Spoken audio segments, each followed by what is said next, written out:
இந்த எஃப்ஐஆர் வந்து யாருக்கு சாதகமா போடப்பட்டது, இது வந்து உண்மையாவே வந்து கம்ப்ளைண்ட் வந்து கொடுத்தது யாரு, இல்லை உண்மை கம்ப்ளைண்ட் கொடுத்தது யாரு, உண்மைக்கு புறம்பாக வந்து வழக்கு விசாரணை நடக்கிறதா, உண்மையை நோக்கி நகர்கிறதா அப்படி.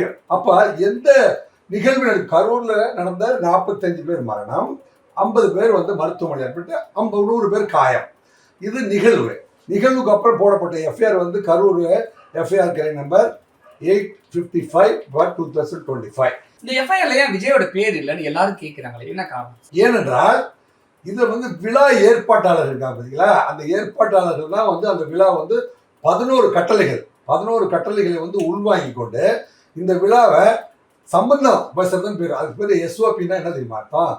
போலீஸ் துறையை சேர்ந்த உயர் அதிகாரிகள் 5 பேரோ அல்லது 10 பேரோ, தாவேகா கட்சியில் இருந்த ஒரு 10 பேரும் சேர்ந்து ஒரு 2 பேரும் கலந்துரையாடல் பண்ணி இந்த தேதியில் 27 போன மாதம் 27ஆம் தேதி அன்னைக்கு விஜய் வந்து ஒரு பரப்புரை கொடுத்து நம்ம 2 பேரும் சேர்ந்து இந்த விழாவை எப்படி நடத்தணும்னு முடிவு பண்ணது நம்ம 2 பேரும்.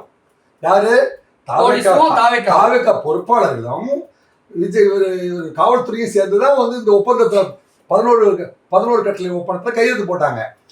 இந்த கையெழுத்தெல்லாம் போடுறதுக்கு ஒருத்தர் ஆதரைஸ் பண்ணி அனுப்பிட்டு உட்கார்ந்துருக்கிற விஜய், அவர் வீட்டுக்குள்ள இருந்து அவர் வந்து அந்த கட்சியில பல்வேறு நிகழ்வுல எதிர்கால எலெக்ஷனை பத்தி சிந்திக்கிறது, கூட்டத்துக்கு போறதுக்கு பயண ஏற்பாடுகளை பண்றது, அவரு அதை பார்த்துட்டு இருக்கிறாரு. எத்தனை பேர் மக்கள் என்ன, பாமர மக்கள் என்ன கேக்குறாங்கன்னா, விஜயை பார்த்து திமுக பயந்துருச்சு, அதனாலதான் விஜய் பேரை எஃப்ஐஆர்ல கூட சேர்க்கல அப்படிங்கிறாங்க. அதாவது அதுக்கு பேர் தம்பி, இப்பெல்லாம் இது இன்னைக்கெல்லாம் நீங்க கவனமா பேசணும்.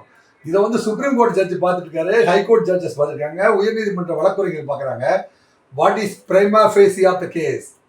பிரைமா ஃபேசி அப்படின்னா வந்து what is the part played by a person அப்படின்னு அர்த்தம். விஜயை பொறுத்த வரைக்கும் இந்த நிகழ்ச்சியில அவர் வந்தாரு, காவல்துறைகிட்ட அனுமதி கேட்டாரு, அவங்களே வந்து அவர் ரெக்வஸ்ட்டை ஏற்றுக்கொண்டு போய் மேடையில் பேசுறாரு. அவரோட ஒரு பெரிய இமிடியேட்லி நீங்க கராபரேட்டிவ் விட்னஸ்னா விஜயே தான் ஒரு பெரிய விட்னஸ். விஜயுடைய நன்றி அறிவிப்புன்னு இந்த கிறிஸ்டியானிட்டியில சொல்லுவாங்க. நன்றி அறிவித்தல்னு ஒரு பெரிய டாபிக் இருக்குது. விஜய் பேசும்போது சொல்லிட்டாரு, காவல்துறையை சேர்ந்த நீங்க தான் என்னை கொண்டு வந்து பாதுகாப்பா கொடுத்தீங்க, உங்களுக்கு நன்றி அப்படின்னு ஆரம்பிச்சு